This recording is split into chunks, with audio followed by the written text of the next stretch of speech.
Bem, boa noite a todos aí no Brasil. É com um prazer enorme que hoje recebemos Reishin Sensei no Clube de Leitura, hoje em dia especial, mas vamos hoje ler o capítulo 19, se eu não me engano, e passamos para o Kaikyoge. Kaikyoge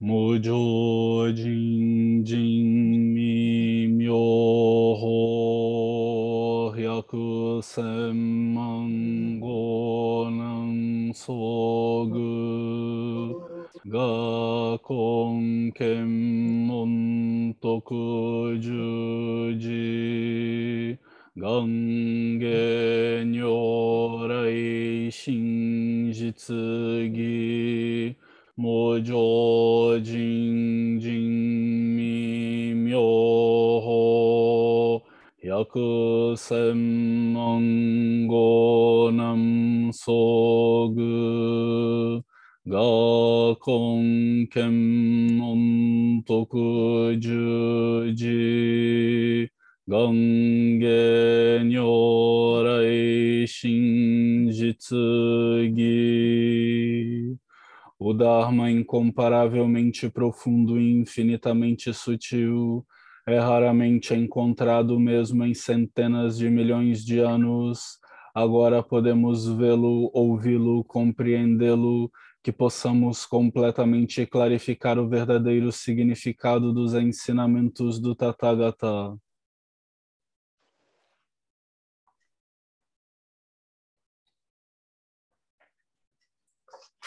Deixem sensei idoso, por favor. Obrigada pelo convite. Está aqui compartilhando o Denkoroku, essa oportunidade que você promoveu com essa sanga de podermos ler juntos, e ainda traduzido o Denkoroku. É uma joia. Então, hoje é o capítulo 19, 19º capítulo, sobre Kumorata. Como você bem disse, é um texto curto, mas tem uma simplicidade e um despertar descarado. Ele é simples e termina com uma... Ele vai e ele volta com uma frase final assim que, para mim, foi muito, muito importante. Então, vamos ler Kumorata. Está bem assim o som? Posso seguir?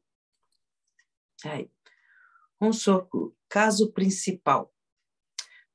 O 19º ancestral, venerável Kumorata, Kumaralabdha, respondeu às instruções do venerável Kayasata, que disse: há muito tempo, um honrado pelo mundo fez uma previsão dizendo: 1000 anos após eu demonstrar o desvanecer, haverá um grande ser que aparecerá em Tsukushi-koku, reino de Tokurestan, e perpetuará profundas conversões.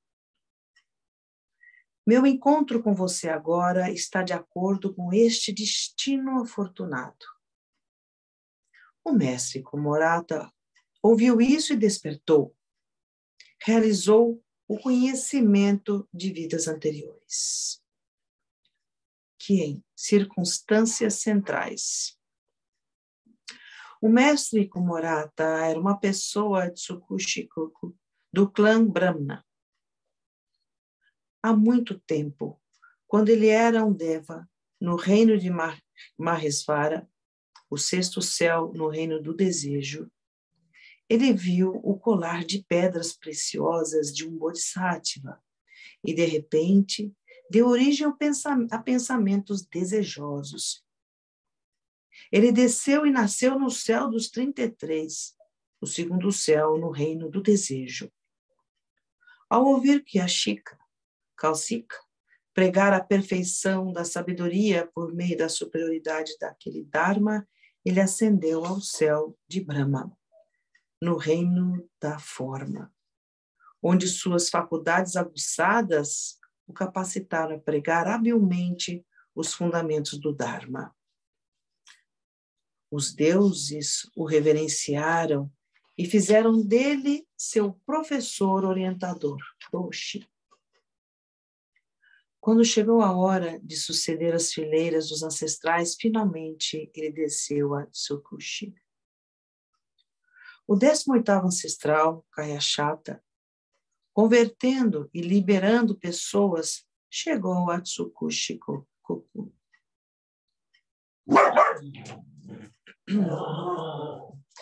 Vendo uma casa brahmana que tinha uma aura estranha, o venerável Kayashata estava prestes a entrar nela, quando o mestre Kumorata lhe perguntou: que congregação de seguidores é essa? O venerável Kayashata disse: somos discípulos de Buda. O mestre Kumorata, ao ouvir o nome Buda, ficou impressionado e imediatamente fechou a porta. O venerável Kayashata fez uma longa pausa, então bateu naquela porta. O mestre Kumorata disse: nesta casa não há pessoas. O venerável Kayashata disse: quem é que responde não pessoas? O mestre Kumorata, ouvindo essas palavras, sabia que esta era uma pessoa incomum. Ele imediatamente abriu a porta e o recebeu.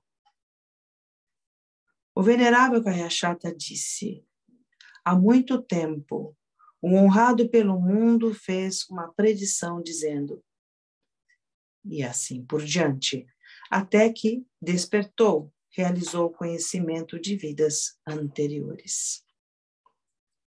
Nentei, investigação. Este episódio deve ser considerado em detalhes.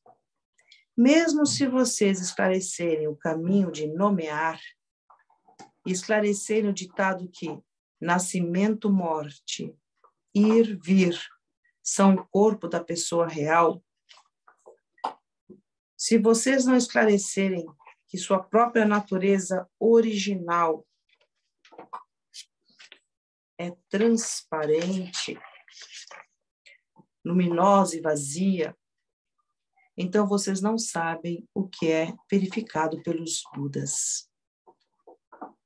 Deve ser por isso que ele, Kumorata, ficou maravilhado quando viu a luz emitida pelo Bodhisattva e também desejou olhar para as marcas e características auspiciosas dos Budas.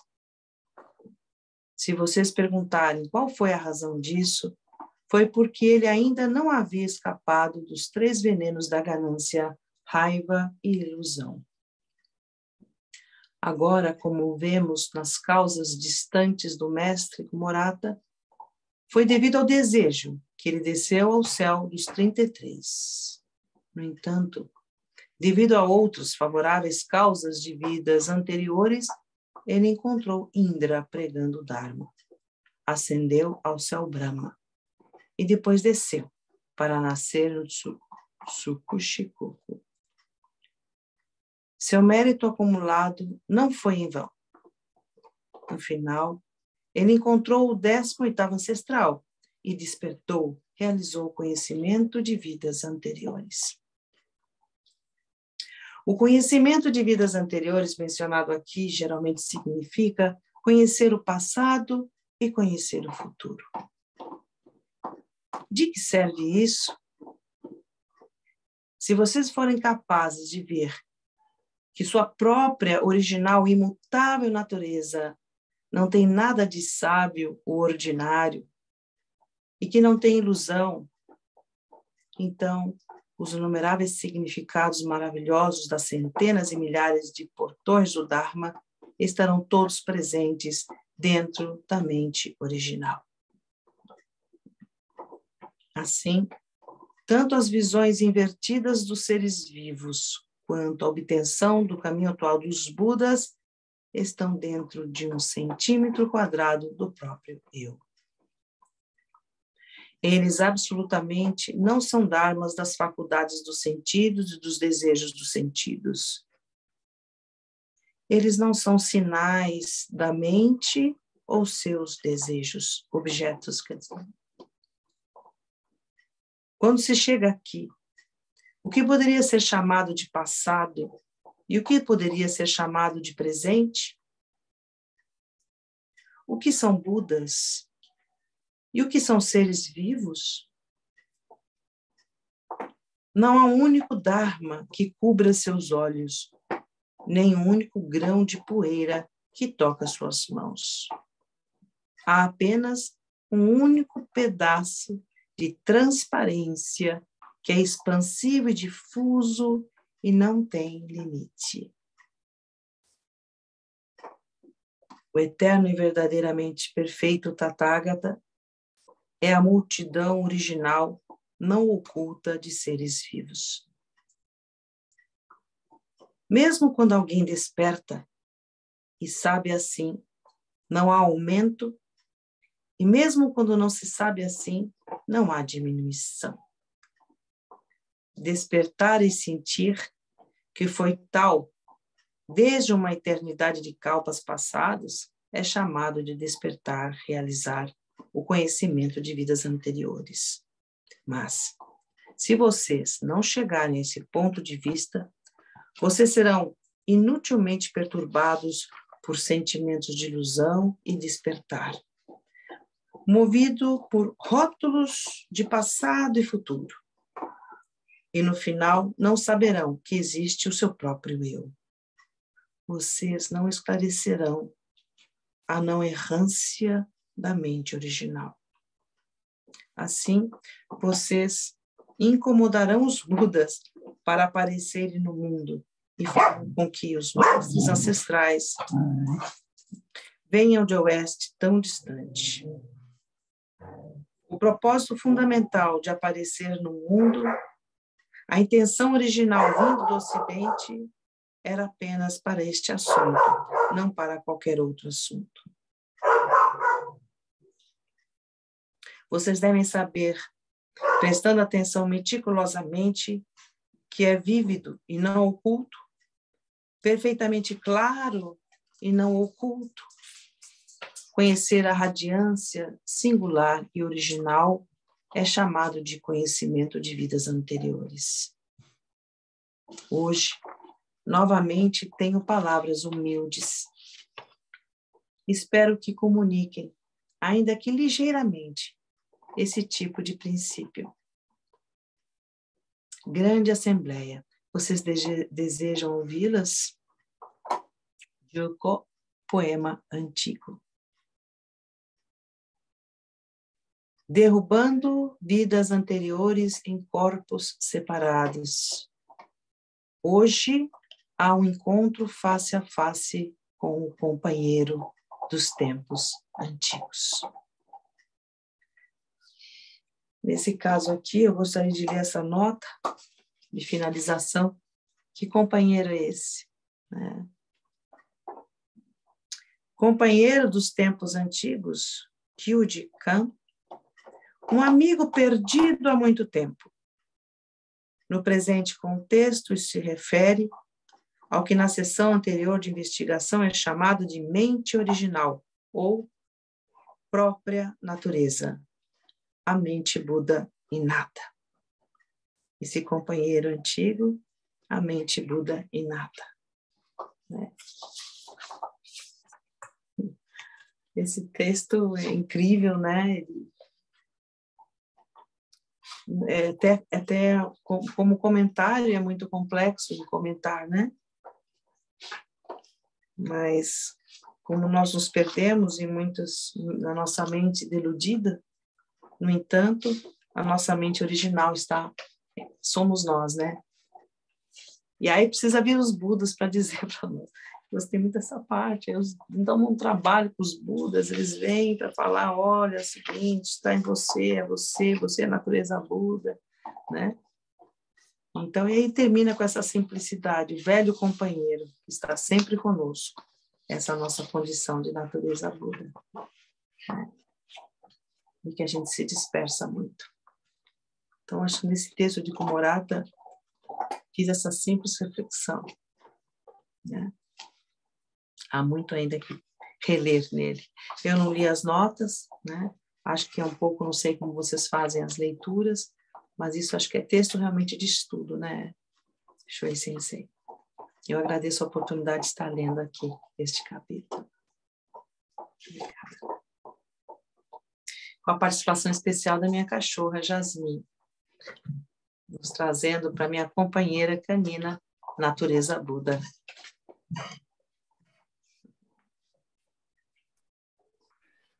Sim, sim, ouvimos a participação dela. Esse texto é um texto muito bonito, né? Muito obrigado, Reishin-san, por sua fala. Ele é um texto profundo e ele é um texto que ele tem muitas camadas, né? Então, é interessante quando o mestre Keizan traz o ponto, porque esse texto o que o mestre Keizan está fazendo, ele pega uma antologia dos mestres antigos chineses e ele abre e lê uma parte, né? Ele está lendo uma parte do Teitoku. Deixa eu pegar aqui o nome certo para não ter equívocos. Quando toda a parte que é menor, né, que está em formatação menor no texto, ele é uma citação direta do Keitoku Dentoroku, que é o texto original, de onde ele tira essas histórias desses mestres ancestrais, né? E aí ele selecionou uma parte da história do mestre Komorata que fala das vidas anteriores, né? E é interessante essa fala dele, porque fala dos três reinos, né? Então, o mestre Komorata, ele numa vida anterior, ele tinha sido um deva, e aí em determinado momento ele está em um determinado reino dos devas, né? Do reino dos deuses, né? E é dito que existem três reinos, né? Existe o reino do desejo, que é esse nosso reino aqui de manifestação física, que a gente se manifesta. Existe o reino da forma e existe o reino da não forma. Então, em um determinado momento, ele está em um reino da forma, em um desses reinos superiores, e por desejar, ele desce ao reino da forma, e aí, por ouvir o Dharma de Prajna Paramita, né, da Paramita da perfeição da sabedoria, ele sobe ao reino da não forma e acaba entrando no reino do Deus Brahma. E toda vez que a gente ouve assim, ele está no reino do Deus Brahma, né? O que significa isso, né? Brahma é um criador de universos, é um criador de mundos físicos, é um criador de desejos. Ele é um realizador de desejos, né? Então, o código aqui, né, se a gente for olhar a parte, por assim dizer, mística de interpretação do texto, ele ouve os ensinamentos e ele tem a possibilidade de ter o seu desejo realizado. Ele tem a possibilidade de ascender ao mundo dos desejos. E o desejo, e quando a gente fala aqui de desejo, que desejo é esse, né, que esses seres, entre aspas, superiores estão procurando? Realizar o caminho, né? Então, ele se manifesta nesse mundo físico como humano, que é uma das possibilidades raras de conseguir realizar o caminho de Buda, né? Por isso que o nascimento humano é tão precioso e tão importante. E aí, voltando, né, com relação à questão desses reinos e dessa fala em código, né? Isso tudo, na verdade, é o que Mestre Keizan canta a bola aqui, é a natureza da mente, né? A gente está o tempo todo falando da natureza da mente original. Então, quando ele fala de reino do desejo, reino da forma e reino da não forma, esses são os estágios que o praticante de dhyana atinge, né? Os estágios que o praticante de Zen atinge. Então, quando a gente está sentado em dhyana, quando a gente está sentado em Zen, a nossa mente ela se alinha de alguma forma a esses três reinos, né? Então, você tem a dhyana da não a dhyana do desejo, a dhyana da forma e a dhyana da não forma. E aí dentro, e aí a gente vai ver os esquemas filosóficos desses indianos antigos, dentro de cada uma dessas possibilidades, a gente vai ter uma numeração específica que a gente chega a 32 dhyanas possíveis, né? Então, quando a gente está em absorção meditativa profunda, a gente acaba tendo 32 possibilidades de funcionamento distinto da mente, né? É o que esses velho indianos aqui estão dizendo.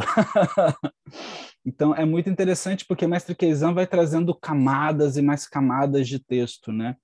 E ele vai o tempo todo ele vai dizendo, olha, mas independente disso tudo, dessa brincadeira toda, vocês têm que ver a natureza original da mente, né? E como é que a gente percebe isso, né? Como é que a gente se aprofunda, se entrega a isso, né? Abrindo a porta. E aí é a passagem linda, né?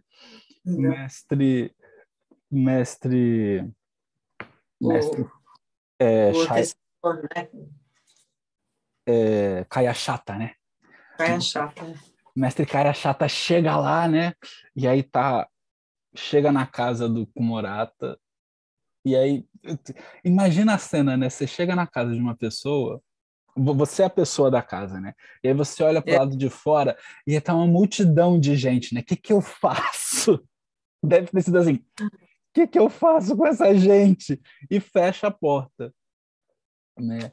E aí mestre Kaya Chata respira fundo, né? Vamos lá de novo. E bate a porta, né? E aí, quando esses mestres ancestrais eles batem a nossa porta, qual é a resposta que a gente dá, né? Não é? Qual é a resposta que a gente dá? Então, esse texto, Mestre Keizan está convidando a gente a ter essa reflexão também, né? Eu vejo meio que por isso, né? Não sei o que Eu acha. gostei muito mesmo, porque e todo passado acontece, se manifesta aqui agora nesse exato momento. E são estágios também na nossa mente no cotidiano, né? Que nós revisitamos esses mundos, isso está num formato épico, né? Numa linguagem muito bonita, mas isso acontece no nosso cotidiano, esse nosso trânsito nesses mundos, né? Que também se explora muito no Zen como características dos nossos estados mentais mesmo, né? A ponto que a gente nem reconhece mais o companheiro, a gente fica nesse transeter para lá, para cá, nessas joias, nesses desejos, nesses mundos, e não percebe que não saiu do lugar, na verdade, onde você está e onde você é, o que você se constitui. Ficamos brincando assim, brincando. E aí vem um Buda para pôr a gente no caminho, assim, né? Você imagina, se no Zen o pessoal sofre muito para entender o Zazen, você começa a falar esses estudos desses indianos que classificam em 33, nós vamos deixar todo mundo louco, né? Nos nossos Zazens. Ainda bem que a gente não aborda isso necessariamente nos Zazens para iniciantes, nossos orientações. O que a gente aborda nos Zazen? A pura experiência da natureza Buda, né? E todos transitam por essas emoções, por esses desejos, por essas emoções que elas são muito flutuantes, né? Mas é muito interessante. Esse texto tem que ler mais vezes, estudar mais. Todo Denkoroku são chaves, né? Todo capítulo é uma chave. Mas é isso aí. Sim, eu abro para vocês, se vocês quiserem fazer perguntas para Heishin Sensei, fiquem à vontade. Deixa eu ver aqui. Agora que eu estou vendo as pessoas aqui, Marco Oliveira também está aí, mas a gente não vê o rostinho. Eu detesto que não põe câmera, eu fico agressiva. No meu curso de Introdução ao Zen Budismo, a pessoa apaga a câmera. Aí você, desculpa, Marco, você vai dizer, não, estou com problema na câmera, tudo bem. Mas tem uma aluna que fala, não, é que eu estou resolvendo um assunto aqui por enquanto, sensei, daqui a pouquinho eu já ligo a câmera. Aí, sabe o que eu fiz? Desliguei a pessoa da aula. Fiz tuft. Bom, aí eu fui para o mundo do desejo, da raiva, da ganância, da ignorância. Vai, Ana, você quer perguntar alguma coisa, Ana? Antes que essa monja aqui saia da casinha. Ali no final do texto, quando fala, vocês não esclarecerão a não-errância da mente original, assim vocês incomodarão os Budas para aparecerem no mundo. Vocês não esclarecerão a não-errância da mente original, fala exatamente dessa oscilação da mente, desse transitar de mundos, dos 6 reinos, dessa oscilação, né, que acontece com a mente. Essa não errância da mente original. Isso, quando é uma generosidade que mostra nesse texto. Deixa eu pegar bem a parte que você está falando, é na página 3, né? Deixa eu ver. Eu achei que é uma generosidade, de um coração de compaixão, coração de Canon, né? Essa questão dos Budas virem, quero até ler onde é que está. Aqui, está tão bonito. As 5 últimas linhas, no final da página 3. Isso.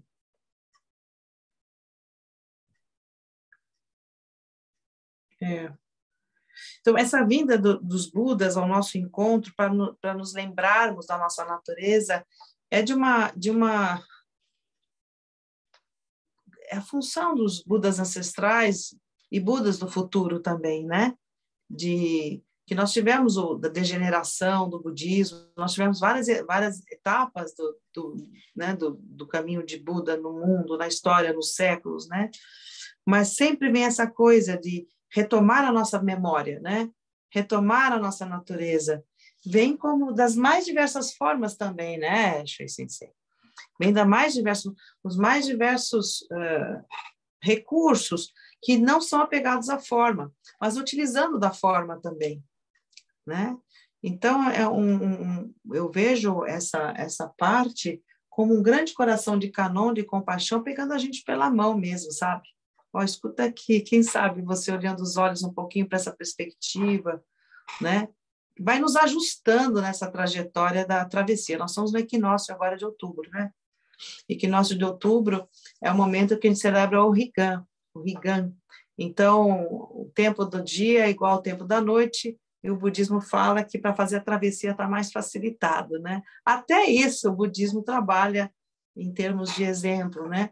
Criarmos facilitações para que nós possamos acessar a outra margem. Só que a outra margem está exatamente embaixo dos seus pés, né? Então, acho que é esse aspecto mesmo que eu compreendo, né, Shui Sensei, que você entende mesmo. É por aí. Né? É interessante a gente também ver esse ponto da não errância da mente original, né? Esse termo não errância, ele é um termo muito específico da filosofia budista indiana, né? Porque ele vai dizer que a mente original ela não se equivoca em se manifestar. Então, ela está se manifestando o tempo todo, né? Então, você está o tempo todo tendo a manifestação da mente original. Só que a gente realiza como é que eu chamo disso em português? Desculpem. A gente realiza a interface de realização dessa percepção, né? Ou seja, esse eu aqui que está falando com esse eu aí, ele fala de forma equivocada naturalmente, porque a gente está no samsara. O samsara ele funciona naturalmente de forma equivocada, porque ele funciona por meio de avidya. Os 12 elos, né? Eu estou falando aqui dos 12 elos de geração interdependente. O primeiro elo, que é a avidya, é ilusão. Então, toda a realidade que se manifesta à sua frente, ela se manifesta de forma deludida. Só que aí a sacada dos caras é essa, né? dos caras e das moças, né? É essa. A mente original, ela se manifesta de forma não iludida, não equivocada. E até mesmo essa ilusão é uma manifestação da própria mente original. Isso vai ser tratado no Surangama Sutra. Mestre Keizan também vai trazer várias vezes o Surangama Sutra a baia na conversa do Denkoroku, porque é um sutra que nós usamos dentro do Zen de várias formas e que explica as manifestações da mente original, né? E aí a chave de conhecimento é que Sansara e Nirvana, ou seja, a própria iluminação e a própria manifestação da ilusão em si são a mente original. Então, essa não errância em se manifestar é que essa mente original, ela se manifesta em tudo, inclusive na própria ilusão, inclusive no próprio despertar. Então, a gente tem que passar para além desses conceitos de despertar e de ilusão, de nirvana e de avidya, né, de samsara. E é muito interessante. Aí, quando o Reishin Sensei traz essa questão de que os Budas se manifestam nesse mundo, né? Porque por a gente não conseguir perceber isso de forma clara, os Budas, eles têm, entre aspas, né, que se manifestar no mundo para... Vem cá, meu filho, vem cá. Vem cá, minha filha, vem cá. Vamos aqui com o titio, vamos aqui com a titia, porque é assim que a realidade é. E aí ele, pá, mostra, ela, pá, mostra na sua cara, né? Esses Budas e Bodhisattvas manifestam para você, manifestam na sua face. Olha, a mente original está aqui, nunca esteve longe. Eu posso até dizer, está me inspirando, a gente fica pensando nos Budas, nós somos natureza Buda. Então, nós temos sinapses neurais Buda. Então, o que você sente, Ana, numa determinada circunstância, eu sinto que a gente tem lapsos de lucidez. Então, esse chegar Buda em nós são os nossos lapsos, nossos sinapses de lucidez, quer dizer, né? Nós temos momentos de lucidez, momentos Buda. A gente tem, depois nós recolhemos por conta justamente dos nossos condicionamentos, hábitos mentais, que nós somos estruturados, mas são por meio deles que também enxergamos Buda. É uma loucura o budismo, né? Por isso que a gente tem que tomar muito cuidado quando estuda budismo. Nós somos uma escola Soto Zen. Nós somos uma escola Zen, né, Shui Sensei? E Mestre Keizan traz o ensino dos antigos, né? De escolas hinayanas, de escolas clássicas, né? Mas o que eu faço com isso? Eu fico nesses estudos dos 33, 34, 35, não é importante, né? São números cabalísticos também, né? Para dizer o quê para nós? Que nós temos momentos, fases, tudo está em movimento, tudo está em transformação. O problema é que a gente se fixa numa joia, a gente se fixa numa coisa, mas o que Buda é, largue tudo isso e se reconheça o seu velho companheiro, sua velha companheira, que é somente Buda, que está com você o tempo inteiro, nunca saiu. Dorme com você, acorda com você, toma banho, é você. É você. Né? Ele usa essa figura de linguagem que Budas vêm, são as sinapses neurais da nossa natureza Buda que estão assim, né? E o Zazen faz isso, o Zazen vai lá, o Zazen vai com o dedinho, tocando essas sinapses neurais assim, que está em graus profundos do nosso inconsciente, né? Nossas camadas de nossa constituição, né? Então, também é outro olhar, que eu acho que o Zen, ele, como o mestre Dogen fala, né? A casa do tesouro se abre e você poderá se servir à vontade, né? É mergulhar nisso. E por isso é tão rico o Zen, o Zen ele quebra muito esses pensamentos conceituais, né? Né, Shui Sensei? Chega o Sutra do Diamante, quebra ainda mais, né? Nós nominamos tudo. Nominamos até Buda. Larga a palavra Buda, né? Se você viu Buda, mate Buda. Olha que coisa mais meiga, né? Que frase mais... Você vai passar isso para um contexto que as pessoas não têm uma forma, não estão entendendo. Tudo que você tem forma e não forma, tudo que você forma e se relaciona e congela nisso, aí que está o perigo, né? a delusão. Então, esse texto dele, ele realmente, se a gente ficar analisando bem, mas esses mundos todos são as nossas condições mentais mesmo, e, ao mesmo tempo, sinapses neurais nos lembram quem somos nós. Né? Um pouco por aí, sei lá. Né?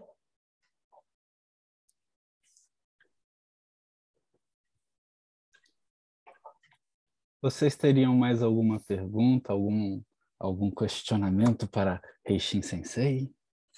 Uhum. Querem saber o nome da minha cachorrinha? Jasmine. Heishin. Eu estava lendo o texto aqui e ela roendo o osso. Então tá assim, roendo aqui ao lado. E eu assim, né? Preocupada. O que pessoal? Eu estou roendo o osso do Dharma aqui, Jasmine. Desculpa se não foi. Imagina, é ótimo. Você sabe que os animais, quando eles se manifestam na casa de um praticante, isso é muito auspicioso, Né? porque eles conseguem ouvir e aprender o Dharma, né? Eu sou da turma que os animaizinhos ouvem e aprendem o Dharma, e aí contam para os outros. E aí quando você vai passear com o cachorro, Adorei essa. Aí quando a gente vai passear com o cachorro, né? Aí os cachorros conversam, né? Eu tenho para mim, eu tenho essa mente iludida. Uns conversam, outros são mais, né? Eu tenho essa mente iludida que os cachorrinhos conversam, e aí, o que o seu humano faz na sua casa, né? Aí, o meu humano faz isso, isso e aquilo. O meu humano fica assistindo. O meu humano... Não, o meu pet faz isso. Hein? O meu pet faz isso. Nós somos o pet deles. E aí fala assim, o meu humano estuda o Dharma. Olha, vocês já ouviram falar de Buda, Dharma e Sangha? E eles vão ensinando o budismo para os outros cachorrinhos, para os outros gatinhos, para os outros animaizinhos. Eu sou desse grupo, né? Então, assim, eu sou do grupo que gosta de cachorro e gato. No Brasil, eu tenho uma gata e tive cachorra a minha vida toda, né? Na casa do meu pai. E passarinho eu sempre gosto solto, né? Eu sou da turma que gosta de passarinho solto porque eles chegam na nossa janela, ouvem o Dharma e vão assim, voar para espalhar o Dharma para o mundo todo. Nossa, gostei dessa, viu? Vou adotar essa sua reflexão, Buda. Muito bem. Existe uma historieta, né? Que quando Shakyamuni Buda estava morrendo e estava realizando o desvanecer, né? Realizando a última manifestação do Dharma, o último Dharma dele foi exatamente esse, foi o desvanecer, foi falecer. Os animais todos foram, né? Para assistir às últimas palavras, né? E aí o gato não foi. Olha essa história. Tá e certo. É muito interessante, porque isso os monges aqui no Japão contam e tal, isso é história antiga, né? Aí o gato não foi. E aí quando a gente vê as imagens, os kakedikos, as pinturas do Buda falecendo, né, que ele está deitado e tal, não tem o gato. Tem todos os animais, né? Todos os animais conhecidos, né? Aí você imagina. Aí de vez em quando tem uma pintura que tem um camelo, assim, ou seja, o jeito que um japonês da Idade Média via um camelo, o jeito que o japonês um elefante, os seres mitológicos e tal. Mas não tinha gato. Tinha tigre, mas não tinha gato. Aí os animais foram reclamar, Buda lá morrendo, foram reclamar com o Buda, mas o gato não veio. O que a gente faz? É muito ruim e tal. O gato fica lá dormindo o dia todo, fica lá no caminho dele, fica lá fazendo as coisas dele. Aí Buda se vira para os animais e fala: o gato foi o único que entendeu. Ai, que maravilhoso! Gente, isso aí tem uma certa tendência, essa historinha aí. Gostei. O gato foi o único que entendeu. Não precisa vir aqui. Ele foi o único que entendeu minhas palavras.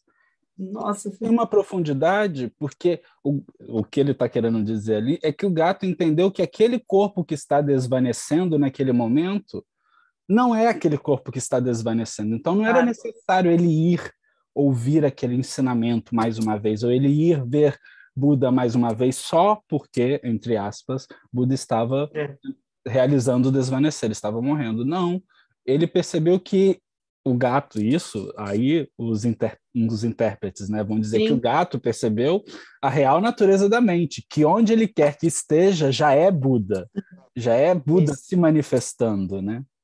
Muito. Então ele foi o único que entendeu, né? E entende até hoje, né? Fica lá no canto dele. Olha, eu vou pensar muito sobre essa sua história. Muito obrigada. Muito interessante. Então, É uma anedota zen budista, né? Que os mestres que gostam de gato contam. Os que não gostam dividem o gato ao meio, mas tudo bem, né? Um desastre aí de um monge, de um mestre ensinando, corta o gato ao meio. Exatamente. Mas, enfim. Eu acho que é isso, quer dizer, essa oportunidade quero agradecer, Shui Sensei. Eu não consigo acompanhar, infelizmente, todos, né? Mas é uma oportunidade incrível isso da gente traduzir. Eu tenho o Daikoroku em espanhol, né? E a gente ter acesso a esses ensinamentos, né? Eu volto a falar, sabe, Ana, a nossa tradição Zen, Soto Zen, é uma outra forma de transitar pelos ensinamentos de Buda. Às vezes aparece profundamente desconcertante, a gente se sente muito sem pé nem cabeça, né? Sem o que está querendo dizer, né? Que linguagem mais difícil, né? Mas já está desconstruindo coisas em nós, sabe? E esse Daikoroku mostra os diferentes despertares dos nossos ancestrais, né? Então, é uma joia, uma joia. Eu gostaria muito de fazer um grande mapa desse Daikoroku, sabe? Destacando essas joias que eles falam, um quadro resumo, sabe? Um quadro resumo dos insights dos ancestrais. Porque para ter uma mandala, sabe? Uma visualização mais... Sim, seria muito interessante fazer isso. Você deu uma ideia boa, né? Porque, assim... Estava pensando como objeto de estudo, inclusive, sim, sabe? Sim. Porque, assim, a gente pega a gente pega é ótimo, né? A natureza original da mente. A gente pega essa natureza original da mente, que é uma estrela, assim, se a gente parar para pensar, né? É essa estrela e que o que Mestre Keizan está relatando, contando, né? Ele está usando de meios expedientes para orbitar essa estrela, isso. né? Então, ele está orbitando essa natureza original da mente. Vários aspectos, vários ângulos dessa natureza Buda, né? E aí ele vai... É interessante isso, né? Porque a gente tem esse centro de gravidade, que é a natureza original da mente, a gente nunca pode perder isso de vista, né? E aí, o que esse ensinamento, nesse momento, está querendo dizer para mostrar essa face, essa faceta, né? É muito, muito bonito. A gente tem que tomar cuidado para não dar noção de substancialidade, né? Sim, claro. Que ele fala aqui num momento que eu achei demais, a transparência. Um pedaço... Não, essa é demais. Um pedaço... Essa foi demais. Embora se deve ter feito um esforço incrível para traduzir, né? Porque não é fácil. Logo no início, né? Se vocês não... Logo no início, no final da página 2, se vocês não esclarecerem que sua própria natureza original é transparente, luminosa e vazia, então vocês não sabem o que é verificado pelos Budas. Quando eu traduzo isso, eu fico assim empolgadinho, né? Ele disse. Maravilhoso, parabéns. Então, é isso, é transparente. Ele fala de uma maneira muito interessante. Tem essa questão das traduções, né? Como se esforça em explicar o Dharma, né? Esse esforço de linguagem. Ainda bem que é o nosso monge da Sotoshu fazendo. Nosso grande monge da Sotoshu Sensei, diretamente do Didi. Nada, eu sou pequenininho, sou grande não. Sou grande de pança, né? Tem que diminuir ela um pouco, mas eu sou pequenininho.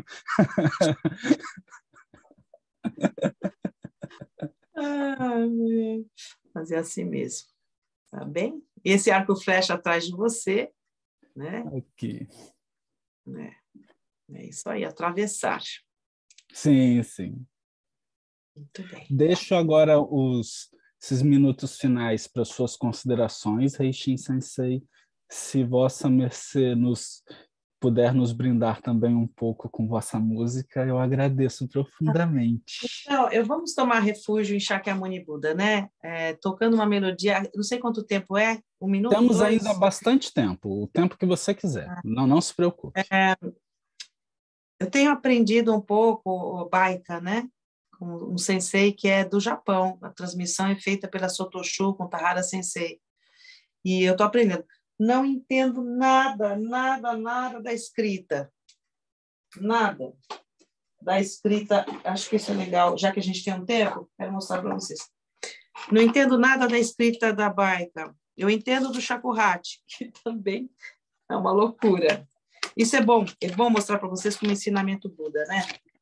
Nós somos ocidentais, temos uma grafia específica. Nós nos identificamos com esse tipo de escrita. É ocidental, é um pentagrama, é música ocidental. Aí você vai numa música partitura de Baika, né? Com esses desenhos aqui, eu não consigo fazer nenhuma associação com nota alguma. Você está vendo, Ana? Está dando para enxergar? Não dá para fazer associação nenhuma. Assim como estudar kanji. As associações do hiragana, katakana, hiragana, né? Também, se não faz a língua... É um outro repertório de escrita que nós temos muita dificuldades de aprender. E, no Shakuhachi, a notação musical, que agora para mim já está um pouco mais familiar, é essa daqui, né? Isso é uma melodia de shakuhachi, de flauta shakuhachi, né? Então, o que acontece conosco?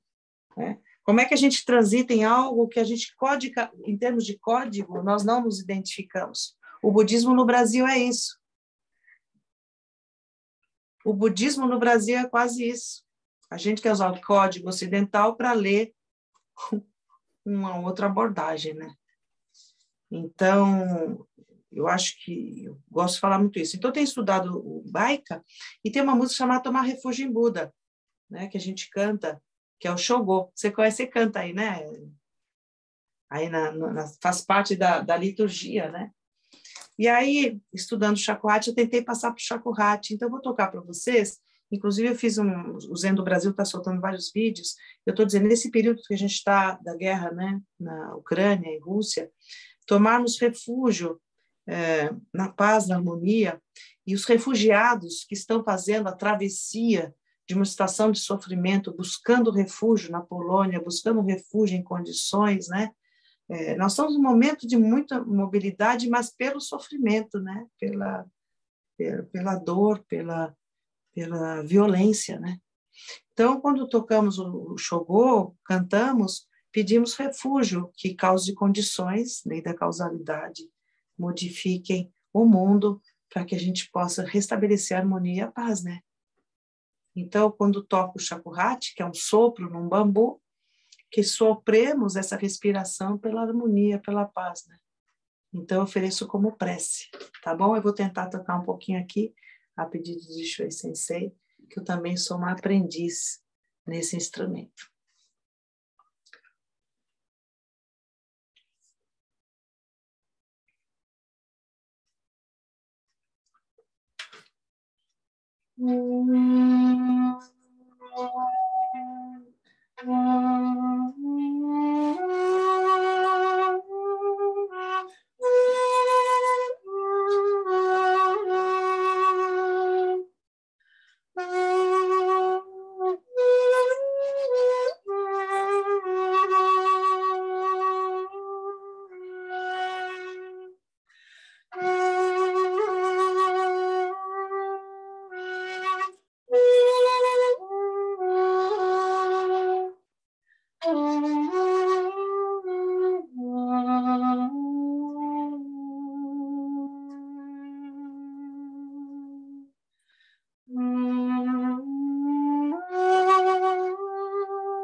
É por aí.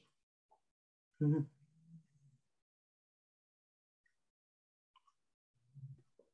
Que maravilha. Muito obrigado, querida. Se você quiser falar um pouquinho ainda, temos aí alguns minutos, e aí depois eu faço o encerramento com a dedicatória. Não, eu gosto muito, sabe? Nós que estamos numa tradição, numa escola, eu tenho buscado respeitar bastante essa nossas origens de Mestre Dogen e Mestre Keisan, né? No mundo contemporâneo. E a gente temos feito um exercício de trazer Mestre Dogen para uma reflexão dessa situação da Ucrânia e Rússia, né? E pegar isso, como é que esses ensinamentos dos nossos antepassados, dos nossos ancestrais, nos permitem ler a realidade. E lendo Mestre Dogen, Mestre Keisan, a gente percebe as arapucas da nossa mente, que olha esse mundo julgando o mal e o bom, o certo e o errado. E nessa guerra nós estamos vivenciando a intolerância dos dois lados, por um custo muito alto de vidas humanas. O que está em jogo nisso? Então, a gente tende a ter um pensamento também dualista na guerra, né? E aí os ensinamentos de Shakyamuni Buda nos fazem refletir isso, né? Como é que nós estamos lendo essa circunstância e de que forma a gente nos refugiamos nos ensinamentos de Buda, nesse olhar do Zen, nesse olhar da Soto Zen, nesse olhar do tripé da Soto Zen, que é meio ambiente, direitos humanos e paz. Poucos sabem que a Soto Shu tem um tripé ideológico, que é meio ambiente, direitos humanos e paz, né? Então, como é que a nossa prática de Zazen não é umbilical para eu ficar bem, né? Para todos ficarem bem por meio da minha prática. Então, eu tenho refletido muito isso, sabe, Shui Sensei, um pouco da nossa prática no mundo, né? E quando a gente ensina Shakyamuni Buda, ensina budismo nos nossos cursos, a gente tem que desconstruir mesmo. Desconstruir, irmos para né, para uma reflexão de, puxa, que pressupostos eu tenho? E eu uso o budismo para satisfazer os meus pressupostos. Eu uso os ensinamentos para isso. Temos que tomar muito cuidado, sabe? Então, são coisas que eu fico pensando, onde é que de fato nós estamos transitando, né? E eu faço uma reflexão mesmo, né? Ainda mais nesse momento que está todo mundo sem qualquer parâmetro de julgamento do que está acontecendo no mundo, né? Então, como é que eu alimento nas redes sociais uma reflexão que você não repete em você, reproduz em você a violência que você condena, você também está atuando. Então, são reflexões que eu acho que esse Buda que vem, nos pega nas mãos, sinapses neurais que você escuta, a natureza Buda não é por aí. Embora ele esteja também aí, né? Tá bom, é isso. Muito obrigado, querida. Muito obrigado mesmo. Foi um prazer tê-la conosco hoje. Eu agradeço profundamente. E essas reflexões são por aí, né? O primeiro voto do Bodhisattva é: os seres são inumeráveis. Faço o voto de salvá-los, né? E como é que você realiza isso, né? Se a gente não tem uma profundidade de reflexão, de ver como realizar isso, a gente está fazendo o quê, na verdade, né? O que eu vejo, assim, sabe, muito, de forma muito, assim, particular, muito cá entre nós, né? Muito intimista, muito cá entre nós, como é que a gente, de fato, realiza a prática, né? Porque existe muita bravata por aí, já eu faço isso, eu faço aquilo, mas o que você faz para salvar todos os seres, né? No nosso caso, enquanto praticantes do Buda Dharma, a gente tem que sentar e realizar o caminho. Quando a gente realiza o caminho, esse caminho se abre para todos os seres, né?